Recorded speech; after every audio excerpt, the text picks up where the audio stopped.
Welcome to the best goddamn freelancing podcast. My name's Alec, and I'm here with Oliver. We started a web development agency together. We're selling a lot of websites, and everything I learned, I tested, and I discovered while I was a freelancer a couple of years ago. And the way that we find the way that we find jobs for agencies, absolutely the exact same thing that I used to do for freelancing, and all the new methods that we've discovered and tried out are all things that could be used for freelancers. And so we decided to start this podcast, give you our expertise, show you how we do it, how we manage to find people who are consistently willing to pay us over $65 an hour for our web agency. So why don't you go ahead and introduce yourself? Yeah, so I'm Oliver. My background is mainly in sales, but also marketing. Maybe you saw me on the YouTube channel. I've been making some videos, not a lot, and so for the past few months or years, I should say, I've been the one. I've been the guy who's been finding the clients for our agency. So I'm basically that guy. Yeah, Oliver's been handling the finding of the clients, jobs, and he's been handling most of the client communication, while I've been managing the team, managing the projects. And in today's episode, what we're going to talk about is what's the best freelance website or method to find freelance jobs. What's the easiest, best method that you can use, especially if you have no experience, if you're new to freelancing, or if you're new to finding jobs for your freelance agency, web development agency, or a different type of agency. And I thought that the best way to start would be to start with probably the most popular method that people use. So Upwork, right? Yeah, Upwork. Upwork.com. I'm glad we started with that because I'm really excited to know what you think about Upwork. It's been so long since we've been speaking together about Upwork, and I don't watch all the videos, so I really don't know what you think about Upwork. I have no idea. Yeah, well, I believe my opinion on Upwork has changed a lot over the years. I believe I'm pretty clear right now on who I think it's for, who I don't think it's for, and the many limitations of the platform. So we might agree actually on a lot of things. I thought maybe we would disagree on a couple of things, since my opinion on Upwork changed quite a lot too over the years. Well, when we started working together, you were so excited about Upwork. You thought it was an amazing platform. You thought it was an amazing opportunity. And funny enough, like a couple of months ago, when you really started taking care of most of the client communication and finding most of our new jobs, because I don't really do much when it comes to that anymore. You pretty much learned all I had to teach you, and you took all your experience, and I think you're doing an even better job than I could right now. And one of the things you told me when you started taking over this part of our agency, the part of finding jobs, you told me there's no fucking way I'm going to do Upwork, right? Yeah, no fucking way. So you really had a tremendous shift from really wanting to do that and thinking like it's the best thing since sliced bread, and now you... But that's like what everyone does. At first, Upwork seems to be the best fucking thing since the invention of sliced bread. Like it looks great on paper. Yeah, and I think it has to do with YouTubers as well. I think they're really painting a picture of it being easy. Yeah, the dream of freelancing, of taking a course on Udemy and then going on Upwork and start making $50 an hour on there. That's like the dream. That's I don't know if a lot of YouTubers say that like that it's possible to do that, but for sure it's like an unconscious thought that circulates through YouTube and through the influencers out there for sure. Because they really make it seem really easy. I mean, I think we both had this situation where we learned some worthwhile skills on Udemy, and then after that we watched a few YouTube videos, and we thought that we could start on Upwork probably like 1 or 2 months later and have like a lot of jobs and make more money than ever. You thought you could like travel the world doing before Upwork. that, like at first you could build websites, you could code websites, you could do a bunch of stuff. I could not do shit. Like at first you were like, I had only sales as a skill without anything else, and I was not that good in sales at first. Yeah. So, like it was worse than what you just said. Like, I thought I could just take a 10-hour long course, 15-hour long course, and go on Upwork and travel the world while like I didn't know shit. Right. That's the thing. And here's the interesting thing is I learned on Udemy and actually tried Upwork after that. Did you try Upwork? No, I didn't. No. I didn't. Well, my experience with it, I think, is probably representative of what a lot of people will experience, right? You have this idea that it's going to be easy because Upwork looks easy, and I think the biggest reason for that is that it looks like something that's very similar to how you get normal jobs, just sending your resume. You just see these job posts, you think, oh, I'm just going to apply to them, and, you know, people are going to give me a chance, give me an interview, and I'm going to pass some interviews, and, you know, you feel like it's going to be easy, but you start sending.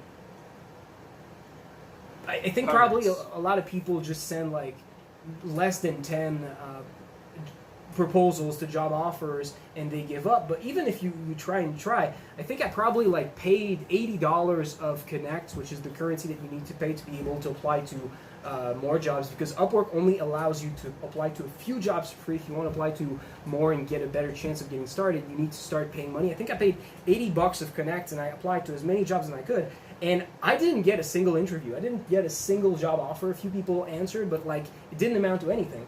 And it was so demoralizing for me, and it really made me realize that you can't just expect that you're going to have a lot of success even if you just try to apply to a lot of jobs. How much did you charge on Upwork? I was at that point I was already able to. Well, at that point I already found a lot of freelance jobs. I'd already found a lot of people who had been willing to pay me to pay over $65 an hour for my time outside of Upwork. So I thought, hey, I've proven myself as a freelancer. I've proven myself as a web developer. I know people are willing to pay a lot of money for this. I didn't expect I was going to be able to charge $65 on Upwork, you know, right off the bat with a profile with 0 job experience on it and almost nothing. So I went lower than that, but I probably went like 35 at first, and I lowered my price to 25. You know, I thought, hey, if I can find people willing to pay like twice that amount, 3 times that amount outside of Upwork, I should typically be able to at least charge like 25. But you know, you're competing with people, I think, from emerging countries that are willing to pay to be paid $6 an hour for the same thing. Well, I just want to kind of defend myself since I didn't try Upwork, but I have this really strong opinion on it. Yeah, so go ahead. I've been using Upwork quite a lot, as you know. But I've been the one hiring people. Yeah. And what happens is the one I end up hiring are the best ones that are charging under $10 an hour. Yes. And because there's so many, why would you even bother hiring the ones that charge even more money? You know, there's so many people applying. There's going to be people charging. Like I might find better people if I'm willing to pay more. But the thing is, the risk is insanely high if you compare it to what you can get out of it as the guy who employ people on Upwork. Yeah. Do you remember the first time that we tried to hire a web developer on Upwork because we couldn't code a part of a project? Like Not sure I remember. Well, we posted a job offer, and within 48 hours, within 2 days, we had like 92 messages or 93 or something crazy like that. I think that's the moment I really realized how much competition there actually is, because when you send your proposals, you send proposals to all these jobs, you expect, like, you know, it's not like normal jobs, they get less than 15 proposals. If you send a lot of proposals, you're going to get a chance, but like 92 messages, that's probably like 100 people. If you're good, maybe you compete against 30, 40 other freelancers that are good and that have a good profile and that are good to write proposal and all that stuff, and it's still pretty hard to beat these guys.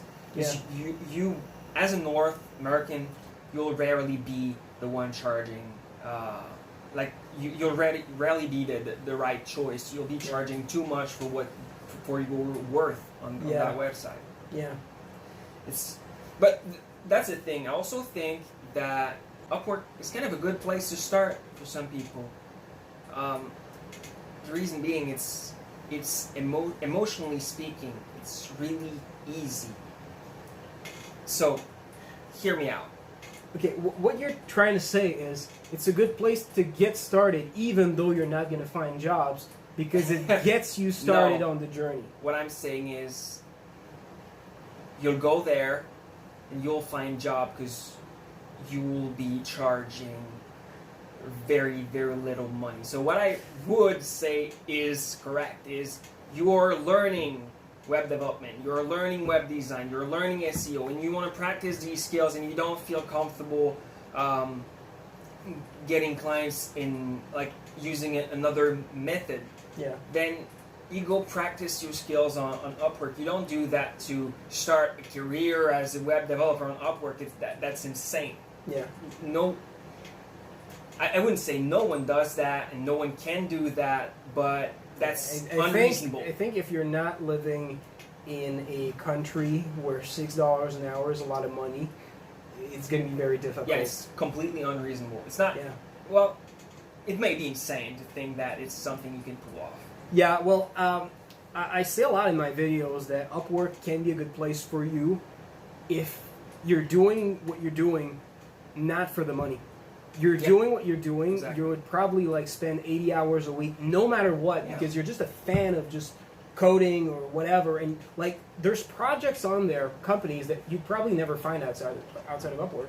And for you, Upwork can be a place where you find awesome projects that you can work with, and it's a place where if you get started, if you get to a certain point, I believe it's going to be easier for you to find clients, not only because you get better at it, because you learn along the way, but also because your profile gets more credibility because of the job success rate and that sort of thing. Mm-hmm.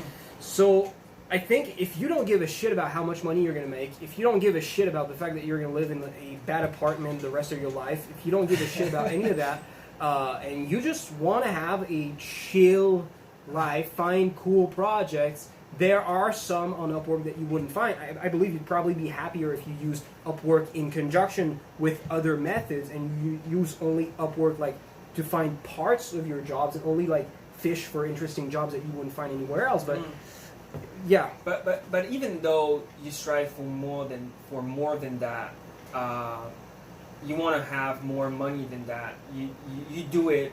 You kind of want to do it for the money. Well, you can't really do it for the money, but if you care about the money that's out there for web developers, I still think that it might be a good choice for you to start with Upwork if that's the only fucking thing you're willing to do. Yeah. If the other methods out there are asking for too much, emotionally speaking, and you'd be wasting your time like procrastinating and pushing work for late, procrastinating it. I mean, just pretending to work. I think what a lot of people don't understand is that just becoming a freelancer by itself, for a lot of people, it's a lot out of your comfort zone. And things that seem easy, like even Upwork that seems easy at the outset, it's probably going to take a lot of days for most people to send their first proposal, even after they created their first profile, because it takes a big emotional charge on yourself to motivate yourself to get started. And I believe that Upwork, although it's a shitty method in my opinion to find jobs, if you're looking at it from a financial standpoint, at the very least, it's so similar to finding normal jobs that it's less outside of your comfort zone. So I agree with you there that it might be a good first step. I would transition outside of Upwork as soon as you could. But yeah. Well, just to be clear, I wouldn't recommend Upwork for most people. Most people, I would say, push yourself harder. Yeah. Like, do it. You don't want to you don't want to use the other methods, but do it because it's the best thing you can do for you, for your life, to improve your condition in life. So just fucking do it. Yeah. But there's some people out there that just can't do it. Yeah. They won't do it. So, like, I guess I just want to push these people to the best possible paths for them. But the other thing is, I'm also afraid that a bunch of the people that are listening will take that as an excuse to go on Upwork instead of doing the real work they should do to get what they want. Yeah. Just, I don't know. I don't remember who it was, but it was Stephen Larson. That's an influencer in the space of marketing that I really, really like. You hate him because he screams at the beginning of all his courses. I don't know the guy as a content creator at all. I just know that he screams and I hate it. Yeah. I don't hate the guy. I just hate the videos. And actually, the funny thing is that the first video that you watched from him, he was like whispering in the mic to hope that people would raise their volumes so that he could shout after that. Yes. And he was laughing at all the people in the comments that were like, That's really funny on paper because, like, what you didn't say is then after a couple of, like, 30 seconds of, like, whispering and pretending that he was speaking out loud, but your sound was not up. He just starts screaming like a madman. On paper, that's really funny, but when you're the guy, that sucks. Well, what I learned from that guy is he told a story where he was struggling when he was building some of his first businesses, and at one point he was struggling and he tried to ask his dad for money. He needed help, and what his dad told him is, if I give you the money, you'll never discover the resources that you never knew you had. Right? Mm-hmm. That's powerful. That's like, you'll never know really what you're capable of until you push yourself to the limit. Yeah. And I think that limit is always outside of your comfort zone. And I think everything that we've done so far, that we've tried to procrastinate for a long time, has really made us grow a lot. I mean, we have our YouTube channel. Yeah. How long have we procrastinated before making videos? How long have we procrastinated before building our course? How long have you procrastinated before joining me on my videos? How long have we procrastinated for so many things, for starting our web agency? And every time we did those things that we've been procrastinating for so long, it's like you get onto a next level of confidence, a next level of skill, and it's like you watch what you did and who you were 6 months ago, and it's like you're a completely different person.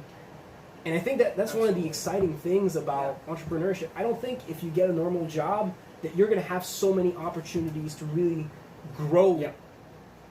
But, well, it's possible, though. It's possible. It just depends on how you manage your career. But you can have a regular career with a boss, not being an entrepreneur or a freelancer at all, and still push yourself through these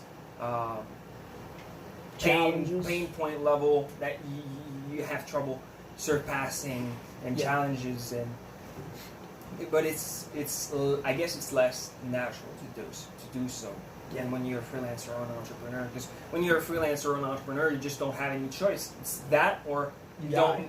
It's that or you don't make money. Yeah. So, or you don't make more money. It's with a regular job, you'll have promotions no matter what if you have a good job. Yeah. But as a freelancer or an entrepreneur, if you don't push yourself to improve, that's the opposite that will happen. Your salary, your income will just go down and down and down. Yeah. It's in business, and freelancing is a business. So in business in general, if you don't improve, you how can I say that, you just decrease your if you don't get better, you get worse, basically. Here's the thing I learned with YouTube is when we stopped doing videos, what would happen is that for a little bit of time, our views would stay constant. Mm-hmm. But after a bit of time, our views would drop. And at first we thought that it was because YouTube stopped recommending us as much. But what really happened is that other people started making videos that filled the same search results that we were targeting. And so they were starting to get the traffic that came to us. The thing is there's a finite amount of attention in the market. There's a finite amount of demand. There's a finite amount of people who are looking for websites, who are looking for whatever service that you're offering. And if you do nothing, other people will grab that attention. They're going to grab this this marketing space, this real estate that, and you're going to lose over time more and more of your control over the market. And you know, it happens with videos. I feel it happens probably with clients. If you stop working with clients, other people are going to start working with them. And when a client start working with another freelancer, who do you think they're going to call the next time they need something? The last guy they work with, right? So if you stop following up, if you stop working with your previous client, if you stop talking to them, someone's going to grab them, and you're going to lose this easy way of getting new jobs in the future. You're probably going to lose the amount of money that you gain passively from the hosting. If you sell hosting, you're going to lose a lot of your assets by just doing nothing. There's, you know, everything dies at some point, but you have to, you know, fight against that. And I think the beauty about entrepreneurship is if you keep struggling, if you keep doing it, you can rise to a level that's really high, but you have to keep pushing. That's the thing I'm really proud of, part of ourselves for that. We've been procrastinating for a lot of things in the past, like pretty much everyone. But the thing is, we've been so obsessed that even though it was emotionally painful and we've been procrastinating all these things, we hung up and we kind of just kept wanting the same thing, even though it hurted. And here we are right now, and I'm really excited to see where we'll go with that. Yeah. For almost like 4 years now? 5? In my case, more like 6 years now. Yeah. But I've started way down. But anyway. Getting back to Upwork, one of the things I want to talk about is you raised a point about the real value of what you're offering. For example, you were talking, I believe, about web developers. You thought that whatever you're doing, even if you're doing for a passion, you should probably charge more because you need to understand like the value of what you're offering. And I believe that what we're experiencing on Upwork is what we're seeing is, you know, stuff like web development. Some people offer these services for like $8 an hour, and like that's nowhere near how much people are actually willing to pay for that. I used to study in college. My art teacher explained to me the best definition of what value is. The value of something is how much people are willing to pay for it. That's simple as that, right? If people are willing to pay $85 an hour, if you can find people willing to pay $85 an hour, that's the value of your thing. Yeah. Right. But these people are pretty hard to find on Upwork if they're there at all. Right. Because on Upwork has that reputation where it's the place that, you know, entrepreneurs know it as the place that you go if you want to hire cheap labor, right? So it attracts this kind of person that looks for this type of worker, and people who look for the best workers look at Upwork and they think, oh, if it's the place where you go to hire cheap labor, I should probably go elsewhere if I want to find people of quality. Yeah. So what you don't understand is you look at Upwork, you look at the amount of money that you earn in jobs, and you think web development is probably worth like $30 an hour, right? That's or less than that. On Upwork, if you look on Upwork to see the value of web development, it's way less than that. Yeah. Way less than that. It's ridiculous. I haven't been hiring someone under $15 an hour on Upwork because that's the value. Multiple times. Right? Yep. Yeah. And here's the thing, I think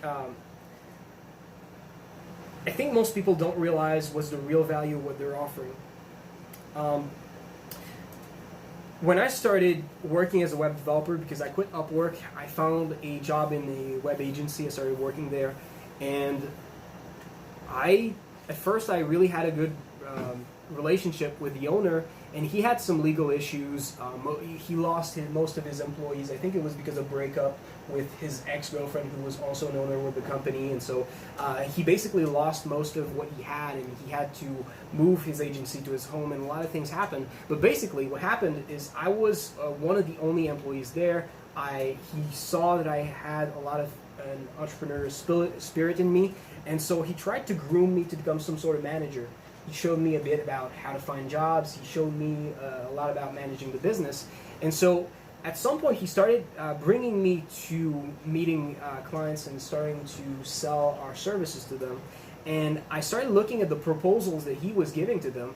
And all the proposals, nothing that he was selling was under $65 an hour. All the services that we were doing, all the employees in the agency, all the services we were doing, doesn't matter if we're graphic artists, developers, it was all over $65 an hour, and yet no one in that agency was probably paid more than $18 an hour. And so if you look at it, my services personally, he was selling web development services at $85 an hour. I was paid $18. If you calculate it, I was paid less than 25% of what my hours were actually worth for the clients. The clients were paying more than 4 times what I was paid for the hours that I worked. And so what you need to understand about that is that clients, they're not hiring employees. What they decide who to hire, they're comparing the proposals from a web agency to another web agency to another web agency to maybe a freelancer, and all these guys, they're all charging like $65, $85, $100 an hour, and they're all hiring people for $25 an hour and less. Yeah. The thing is, people don't hire employees when they want a new website or a website update, or they have tech issues with their website. They don't hire people. Yeah. Usually, the people you'll be working with, they buy a product. Yeah. And they don't really care about. Well, some people will care about how much an hour you charge for your services, but most people don't care about that. They want a product, and as long as you are offering a product they're willing to pay at a price they're willing to pay for, you'll sell your services easily. Yeah. And you'll be surprised how much money people are willing to pay. And even if you tell people that you charge $100 an hour, you'll be surprised how much people are willing to pay that much money without judging you as being a crook or something like that. Yeah. Like, the truth is, it's not that much. No, here's what you need to understand. The reason I knew it was $85 an hour that my hours were paid for by the clients is because that was written on the proposal. Mm-hmm. It was written like, maybe we charge you 35 hours at $85 an hour. Mm-hmm. It was written right there, and all our clients, all our proposals at that web agency, the hourly rates were all written on the proposals. And all our jobs, we got them by sending these proposals. So that means that every client that hired us was okay with paying these sort of wages. Mm-hmm.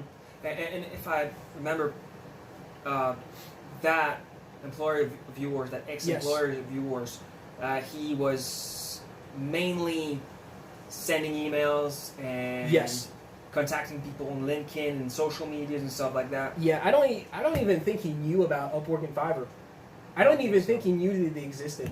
Yeah, I'd be surprised because he was the type of guy who'd fire all his employees and just hire people on Upwork for cheaper. Yeah, if he knew, he would have done that. I'm pretty sure. Yeah. Seriously, like that guy would have. Maybe you would keep what, like one employee.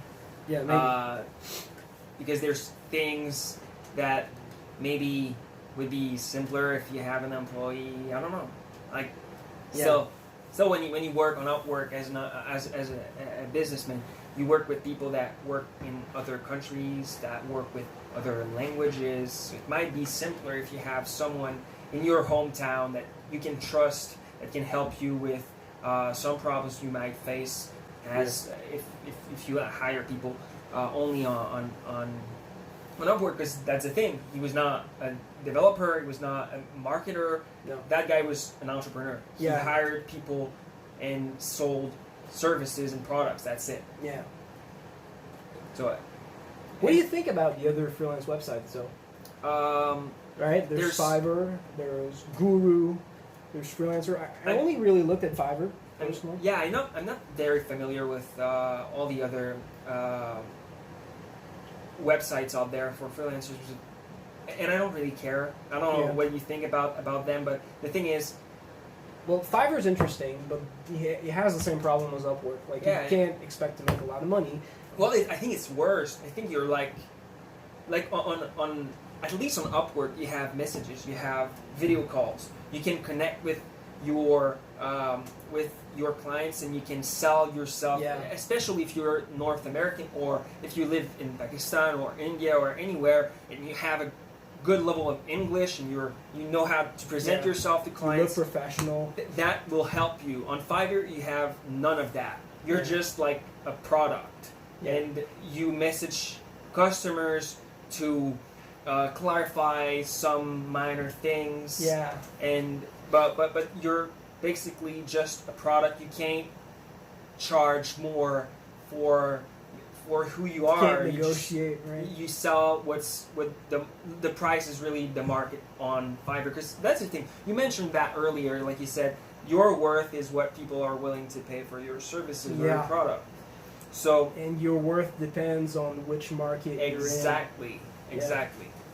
Exactly my point. So on Fiverr, your worth goes way down, especially if you are North American, or you have a great level of English and you know how to present yourself, but you're in Pakistan, for example. Yeah. If you have I often say that, like, if you are in Pakistan and if you're in North America, it's nothing against Pakistanis and Indians. It's just like, it's the truth. Like, people will be more willing to work with people that are close to them. If you live in the same town they will be more willing to work with you than if you live in another town. And it's even worse if you live in another state or another province, or obviously another country. People like people who are similar to them, because it makes them feel more comfortable, because they expect, if they're like you, that you're not going to have some surprises in the encounter. Everything's going to go as expected. You expect you're going to get what you want. And when you hear people talk like you, they have similar accents, they look like you, they have similar interests. That's one of the reasons why a lot of entrepreneurs share about all their interests, their religion, all they do. It's not because it's because people will actually want to work with you more if they see that you have the same religion, you do the same sport, or you do the same activities, because it creates that effect that makes people see that you're like them, which means that subconsciously they're going to trust you more, because they expect you can be more trustworthy, and less surprises are going to come up. And but the thing that I think people that come from Pakistan, for example, need to understand is that doesn't mean that you cannot find people willing to work with you in the United States, for example. But one thing that you need to understand is there's some parts of the United States where there are no one that speak like you or look like you, right? Yeah. Almost no one. Like, you don't want to talk with redneck businesses like in a small town where everyone's white and everyone are race. Well, they're not necessarily racist, but they see almost. Well, a lot of them are racist in these towns. But if you're targeting like bigger cities, like where the amount of ethnic variety is very high. Well, at that point, like, you have a name that looks like a lot of other people that they meet. You sound like a lot of other people that they meet, maybe immigrants, maybe whatever. But you're going to have less of a bad reaction right off the bat. Less resistance. Yes. But one thing is for sure, if you are living in India or Pakistan or any other countries where you guys have the reputation to have a bad English level, improve your English. Yeah, that's work on it. Like, that's way more important than you imagine. If you think that it's important, it's more important than that. Like, practice your pronunciation. It's not about accent more, it's more about pronunciation. I've been working with people in Pakistan, in India a lot, and I have English is my first language, but I have a good level of English. Yes.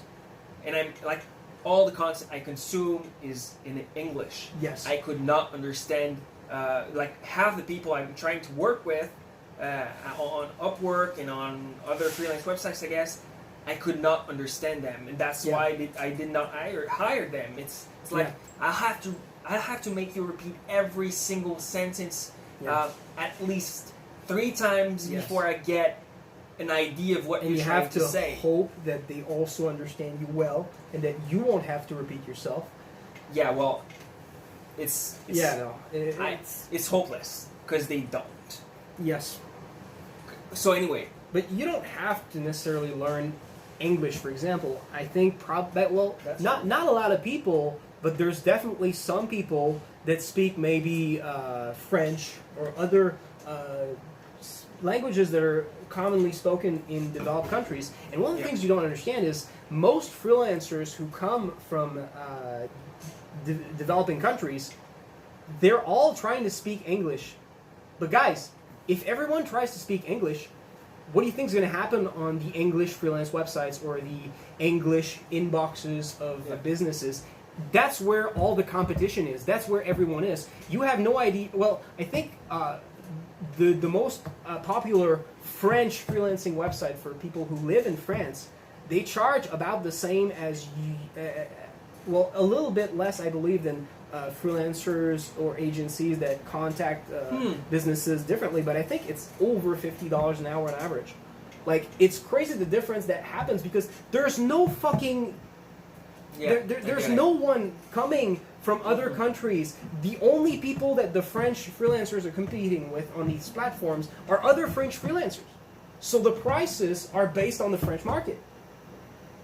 So it's an opportunity for sure for people who know how to speak that language already, but would that be worth it if you don't speak that language? I don't think so. I think you should just learn other methods and improve your English level. There's better methods than freelance websites for 95% of people that are starting out, maybe 90%. Yes. I don't know. So the other freelance websites that are out there, personally, I would not recommend them at all. Yeah. Because if no one knows them, you're gonna have a hard time finding great clients on them most of the time. There's exceptions for sure, but in average, if you want to work on freelance websites, I'd say just go on Upwork. Let me ask you something. Yeah. You talk with a lot of businesses. Week to week, day to day. Like, I mean, you contact people daily right now. Or, well, you have your weekends, but pretty much daily. You talk with a ton of businesses. What's the percentage of people that you contact that you feel actually even know that Upwork and Fiverr exist? None. Not a lot. None. Like, no, not one people I've contacted. Probably some, but like... Well, yeah, but I had no hint, no indications at all that they know that they can hire people on Upwork for way cheaper than they can hire me. Yeah. And I think that's something that a lot of freelancers don't understand. You know about Upwork, you've seen the videos on YouTube, but most business owners, they don't even know it exists. They're not on Upwork. They're looking for freelancers, but they're not on Upwork. You're not going to find them on Upwork. You have to find other ways to find them. It's kind of like if it was more like a freelancer's website than a businessman's website, and that's a problem. But here's one of the things I'm starting to feel about Upwork is I feel that they're trying to make money off of the freelancers because they do take part of the profit, but I think they're trying to milk you for paying for connects. Mm-hmm. I think it's like Tinder. Like most guys can't find dates, so they buy Tinder Gold, and they make all their money from Tinder Gold and Tinder Platinum users. And I feel like maybe something similar is happening on Upwork. Absolutely, I agree. And when you think about it, you don't pay for fees when you hire people on Upwork. You pay for fees when you get hired on Upwork. So like,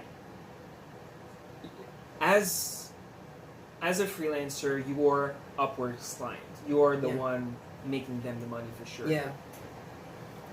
Yeah, as the client, like, it's so awesome being a client on Upwork. It's so being a freelancer on Upwork. It's pretty great. It's pretty great. There's problems with Upwork as an entrepreneur, as the person hiring people, but they're really manageable. It's like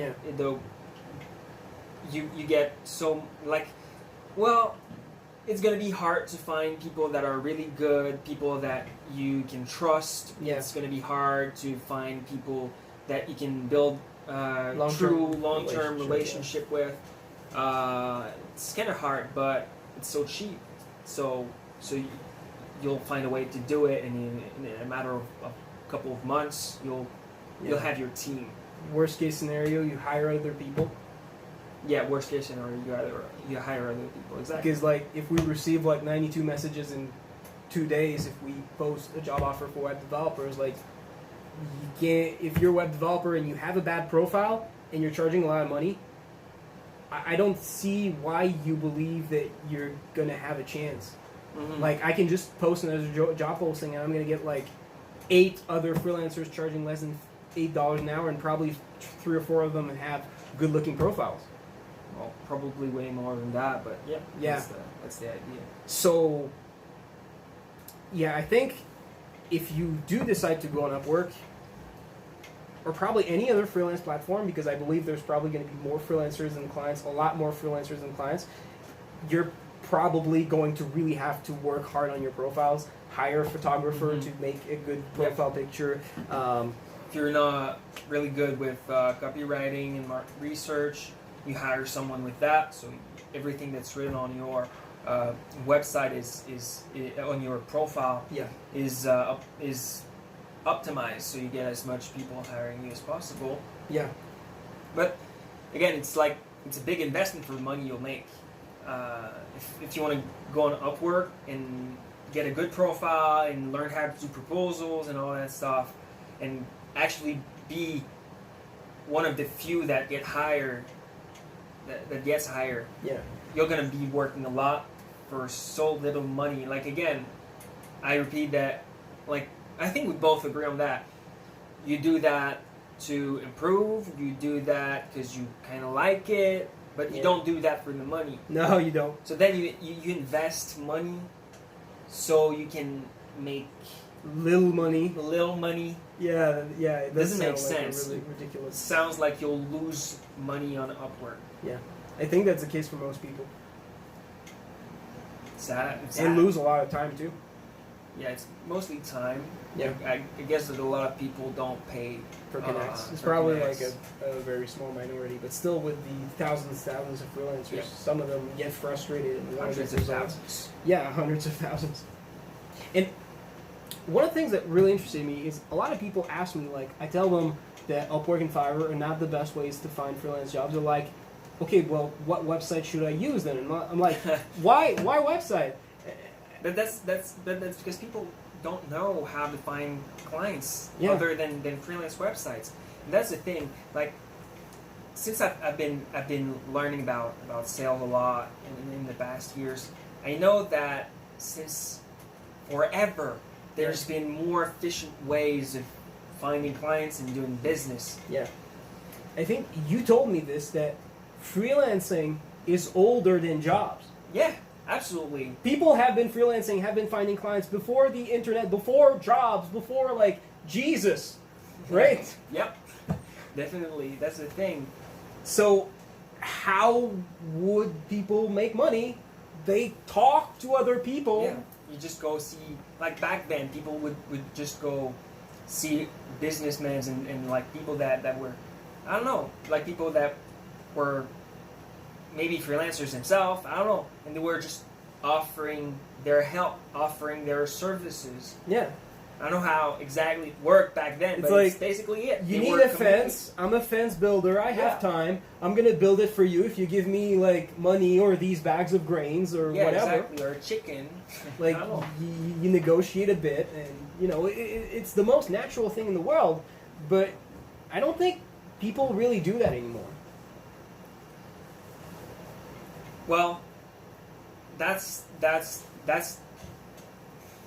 kind of sad, but for everyone that's willing to do it, that's a big advantage. Because that's still how it works. Like That's still how it works. Humans are still humans. You don't have to go knock on businesses' doors to get hired as a freelancer to sell your services, to sell a website update. Yeah. There's other ways than this. And there's new tools that you can use to do it more effectively Exactly. and more automated. Yeah, well, during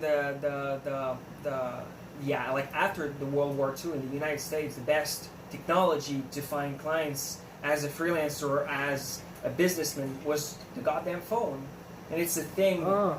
It's a tool that improved the ability of getting clients as an entrepreneur back then. But now people are afraid of the phone. It's still a great way of getting clients, but I will admit that it kind of sucks. It's not the one I'd recommend to start with, because at first it's a lot. It's asking a lot of you. It's emotionally extremely taxing. It's probably the last thing that you're gonna try. Yeah.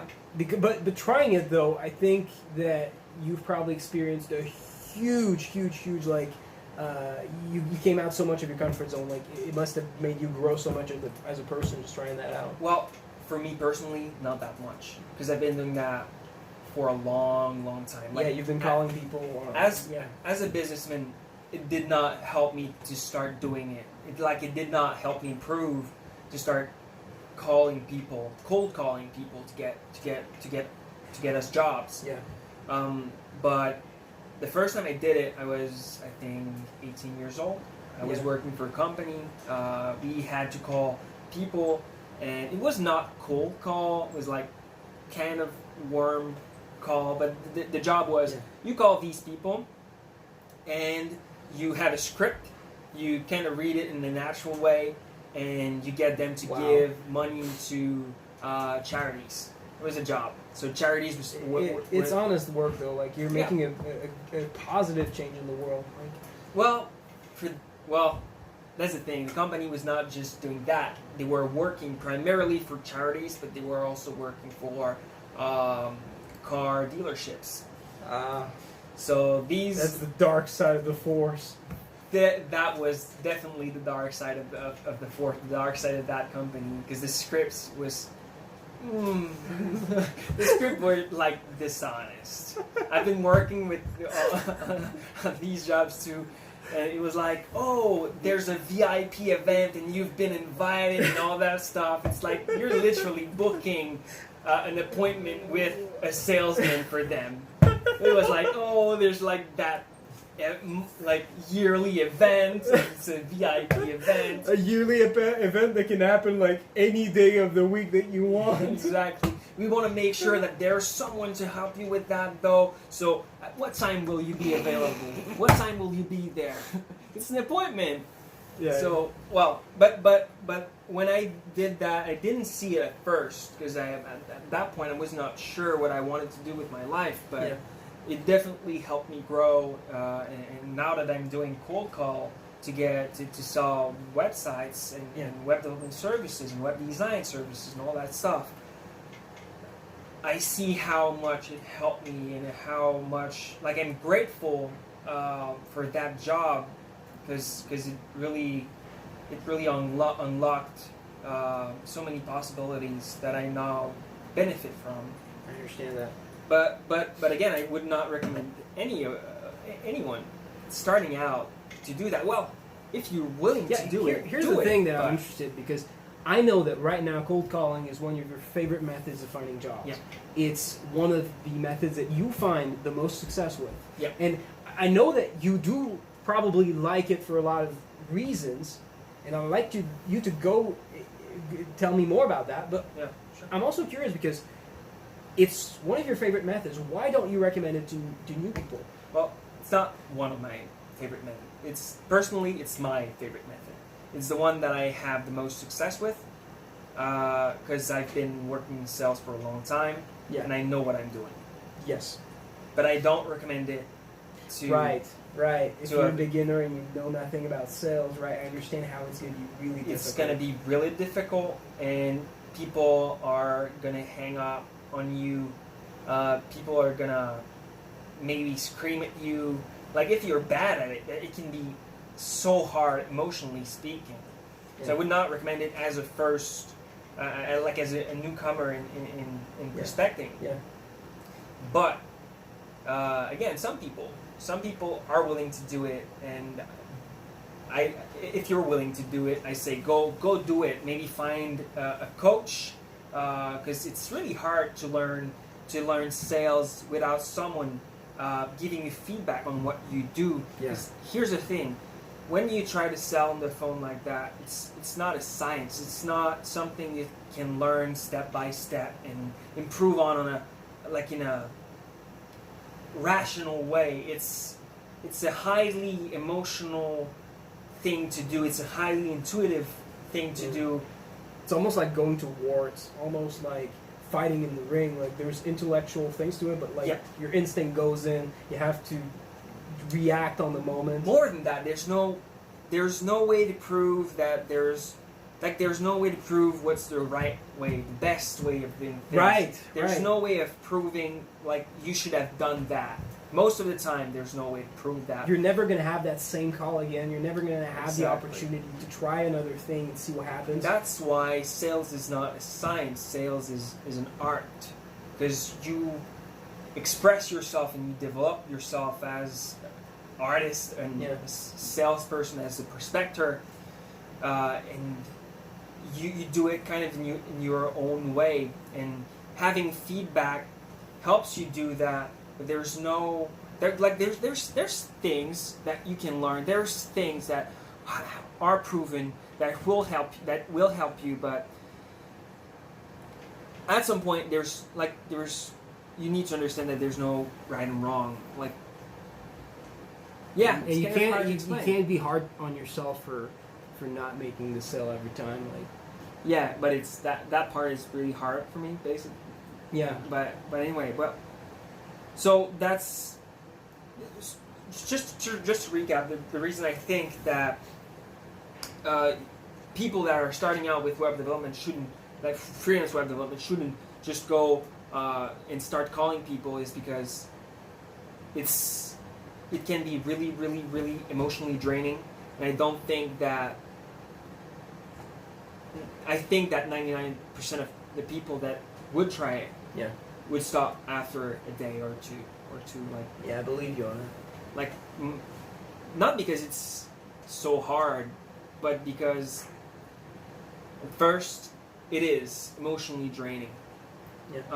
So emails, though, cold emails, that's an interesting way to prospect and to get clients as a freelance web developer, because it kind of is pretty much the same thing as Upwork, just people pay more. Like if you think about it, it's like you find you don't find job posts. You find companies that need your help. So you just go on Google and find companies that need your help. Basically, you find their email address and you email them.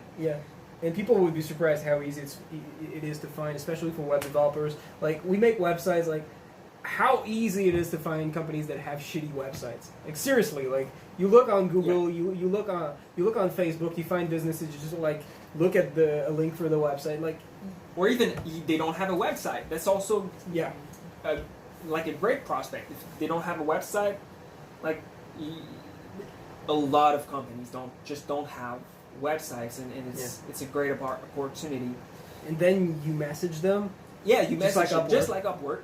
On Upwork, you just find the job post and you message them. Same thing. You find a shitty website or a shitty company with no website, and you email them. But here's the thing that I think that's interesting about email that's very different from Upwork. You don't have a profile. Yep. You don't have one. That's true. No one, well, at least 50% of the people never ask for your portfolio. They never ask for your website. They never ask for anything. So if you don't have a portfolio, you don't have a college degree, you don't have fucking nothing, you're not at a disadvantage against the people who've been doing this for 20 years. No. They don't see your face. They don't know how old you are. Mm-hmm. They don't know fucking shit. They hire you personally. They basically hire your personality and the way you present yourself out there. Yeah. Yeah. That's who they hire. They hire your emails, like the way that you talk in your email, and they hire the way that you talk when you talk to them on the phone after that. Sure, like, exactly. You get a good email template. You learn the basics about talking you start like with an expert. one. You start with one, but after a while, I'd recommend you get many good templates, because what you'll find is when you customize your email templates, because your email template you don't want to just copy and paste an email. You want to change things so it fits with the problem they're facing. You want to change things so it fits with the brand. There's a big part of it is intuition. That's where the art of sales comes into play. Yeah.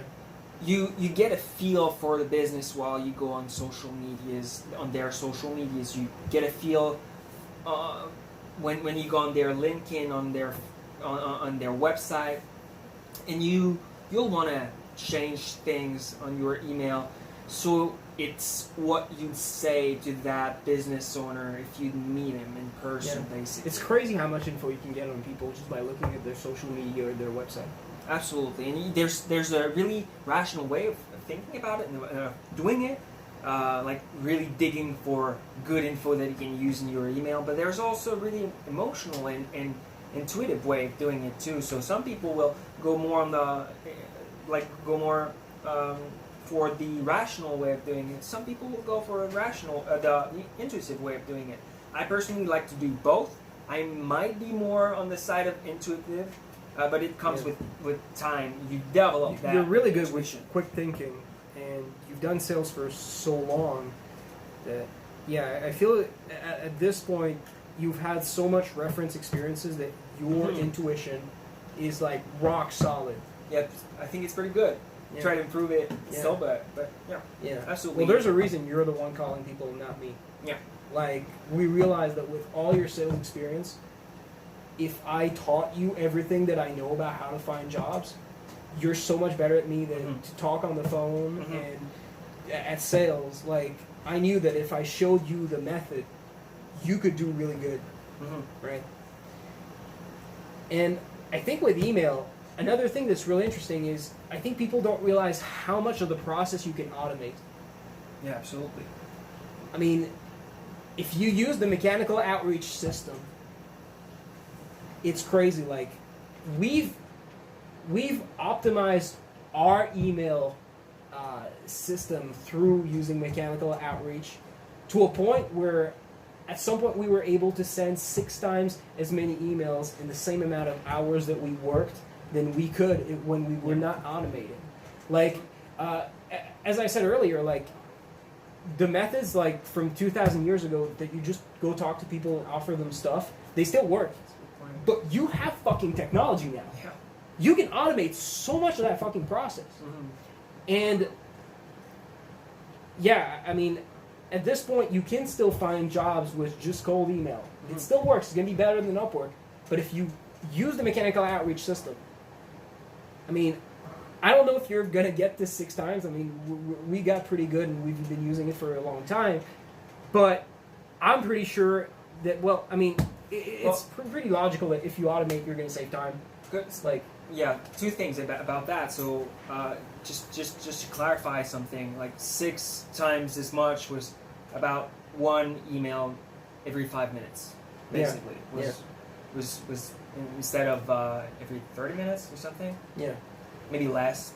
That includes everything from writing that email, doing the research, and sending it. Yeah, and also dealing with the follow-ups, because that's the thing. When you sell through emails, you don't want to just send one initial email. You also send follow-up emails. Yeah. That's the thing we found out. It's like you make most of your sales because of follow-up. Yes, over 80% of sales. The statistics, the exact statistics, vary depending on which website you look. Mm-hmm. But I believe it's between like 70% and 95% that they estimate. Like, if you send follow-ups, and if you send like as many follow-ups as you can, like they tried sending follow-ups like up to like 15 follow-ups.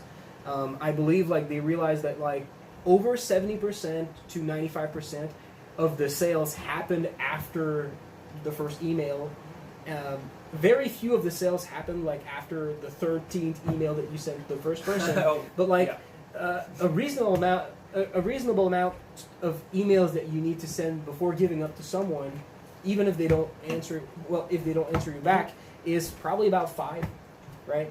You space them apart reasonably. Like you're not sending 5 emails in one day or in 1 week, but if they don't respond, maybe they're just busy. Maybe they're interested. They didn't have time to respond. Well, I think you might want to change the number of follow-up emails you send depending on where you are, like which country you live in, and which country you prospecting in. Because like there might be legal issues. Yes, that's right. But like I think a good rule of thumb is you send at least 3. Do you know, one thing that's really interesting is a lot of marketers send emails to people in the U.S., and one of the reasons for that is that their email laws are so fucking easy to follow that it's like there's some countries like the United Kingdom's, like you can't send an email to someone unless they've given you permission to contact them. Yeah. Like, what the fuck? Am I like gonna call you to give me permission to send you an email? So you just can't do it actually. Right. You can't do that in the UK. So that sucks. Yeah. So you don't want to prospect there, probably. No. But I'm not a lawyer, but generally speaking, what I see on the internet is people say that the laws in the U.S. are very easy to follow, and that's what I've seen by looking at their legal code. And so, and by looking at a lot of other people that talk about it. And so I would recommend, I believe in Canada they're pretty easy too, like we're following them, and it's really easy to follow them in Canada too. So yeah, those are 2 options that you could look into if you want to send cold email. No matter where you want to send cold emails to, you probably want to check with a lawyer to make sure that everything you do is legal, because you don't want to put yourself into any kind of trouble. But if you want to, like, if you have to choose between U.S. and Canada, probably in Canada it's more important to check with a lawyer, because it's a bit more complex, and there's a couple of things you have to check. Yes. But in Canada, the guidelines are easy to follow, but you have to fucking know them. Yeah.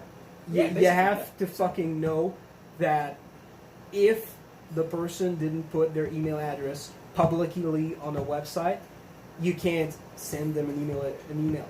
Yeah. Like, there was also depending on the time you're listening to this, there's also if I'm correct, there's also like you need to put your address, your full name, yes, stuff like that. But you don't necessarily need an unsubscribe link. Really? No, that's in the US. You need to give an option to unsubscribe. Okay. I'm not giving legal advice there, but I saw some people. Okay, what they said is that actually I've read the legal code. I'm not an expert, and I saw some people do this. I'm not recommending that you guys do this, but you have to have one way to unsubscribe, and you need to clearly tell them what it is.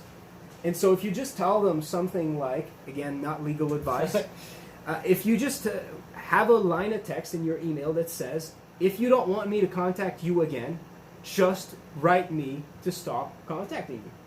Tell me to stop contacting you. Right? Yeah.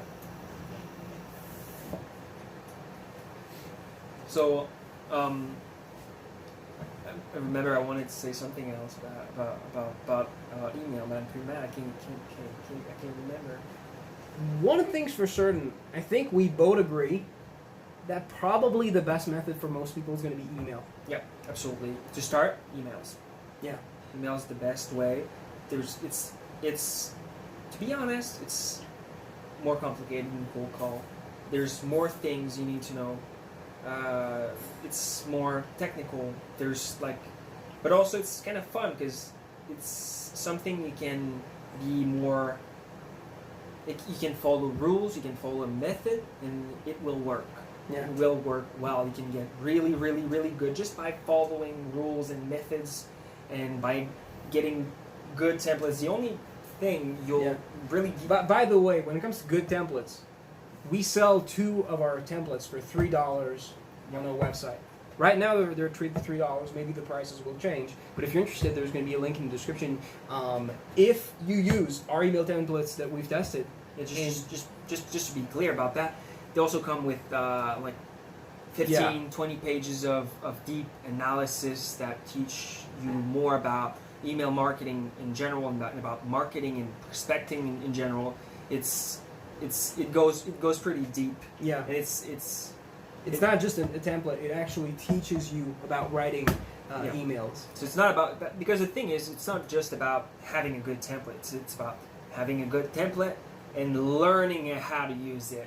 You can have the best template in the world and have no results if you use it like crap. If you don't understand how the email work, you won't be able to customize it properly. Yeah. So that's the thing. Yeah. So, just to recap, so I think we agree that Upwork might be good for some people, but kind of sucks on the long term for everyone. Yeah. The financial thing's a problem, I think. And also the fact that it's hard to find jobs because of the high competition. And it's 20% fees. So yeah. On top of the fact that clients pay less on average on Upwork, you have 20% fees. Yeah, it's, then you can agree that Fiverr. I think both of us never tried Fiverr, but it's pretty obvious that it's worse than Upwork for most freelancers out there. For an agency, it can be better. I agree with you. But for a solo freelancer, probably worst. Because you lose that natural, social humane touch to your website. Yeah. Then, so you don't have to go knock on businesses' doors to find that's customers. Probably going to be a huge waste of your time. Not that it's not going to work, but it's going to take you so much time compared to just using a phone. With a phone, you can hit so many more people in an hour than if you have to drive. Yeah, absolutely. Yeah, and you don't have to spend for repairing the car and the gas and everything. But on. Again, I think we're seeing a trend here. If you want to have success, it's about contacting people, right? It's about going and talking to them. But the more you use technology, the more you leverage technology, the more you're going to get results. Yes. Because phone is almost the same as going to talk to people in person, but you hit so many more people in the same amount of time. I have to clarify something though. Getting clients as a freelancer, as a business, as anyone, even if you're a salesman and you work for a company, you're like an employee. Yeah. Your job is not to contact people. Your job is to go and connect with people emotionally. You want to create relationships with people. You go out there and create relationships. I think that's awesome. I don't know how many clients that, they almost treat you as friends. Absolutely. I mean, there's a woman that offered you to go take supper with her. Yes. You just made her website. But she liked talking with you. She liked the interactions. Basically. Yeah. And she still is. Yeah. But the danger with thinking too much about technology is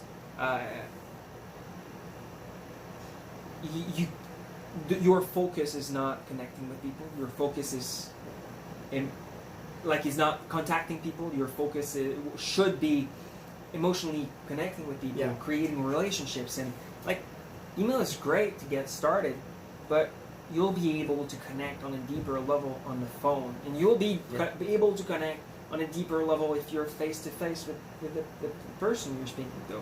If you're doing video calls, it's better than just phone. If you're doing face to face, it's better than video call. That's how it is. Yeah. That's how human works. Like, basically. And that's why your emails, the goal is not to sell on the email, it's to get them on the phone. Exactly. Or get them on a video call. Might be easier just to get on the phone, but if you can get on a video call, it's awesome. You can definitely sell on a video call. You can sell on the phone. Yeah. I did it. And meeting people sounds scary, but people are awesome. Yep. I mean, think about like the karate master that you called and that you had like these long conversations about life with him because he was so happy that you called. Like the entrepreneurs, I'm going to say this, like we're all weird people. There's a reason we're not having job. We're having a different path in life, and you meet people that a lot of times have had rough times. They respect what you're doing. And they have so much interesting stories, and they have interesting philosophies about life. They're really interesting people to meet. You know, you can make great friends through sales. You can learn great things through sales. It's not as bad of an experience as you might think. Yeah, it's crazy how the fear of going out there and finding clients is irrational. But still, everyone has it. It's the fear of being rejected, basically. But it's nothing to be afraid of. You just go out there, find new friends, and offer your services, and that's basically it. That's on an emotional level. That's basically it. Obviously, you won't be friends with everyone you sell a website to, but that's how it feels. But yeah, so I guess it's possible to sell your services without ever speaking with the person, just emails. Yeah. I guess it's possible, but I wouldn't try. Yeah, I mean, I don't know what... Oh my god. Well, if you're offering like cheap, you're probably going to look so much like a scammer. Yeah, definitely. And also, you're going to have to sell really cheap products because I don't really believe people would wire you like $3,500 without seeing your face. Right? So it's possible, although maybe not realistic. Yeah, exactly. It might be as hard as running a scam business. Like it might be the same level of difficulty. Yeah. Well, maybe it's easy. I don't know. Well, nah. It's definitely. Well, you talking about the scam business? Yeah, right. I don't know. I guess it's not. But selling web development services, selling a website to someone you never ever spoke with on the phone, just with emails, that is hard. Yeah.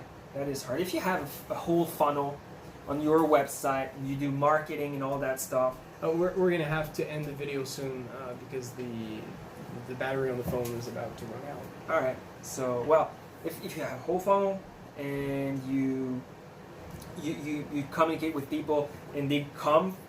Quick wrap up. We maybe have like 1 minute left. Oh, Jesus Christ. So, never mind. We'll talk about that another time. Like, because marketing is a decent way of getting clients, so we'll have to talk about this in another podcast. If you enjoyed this video, follow us on whatever platform that you're seeing this video. I hope this helped clarify what's the best way for you to find jobs as a freelancer, and I hope you'll see us in our next podcast. Hey, it's been fun. Yeah. Wish you a great day. Stay strong.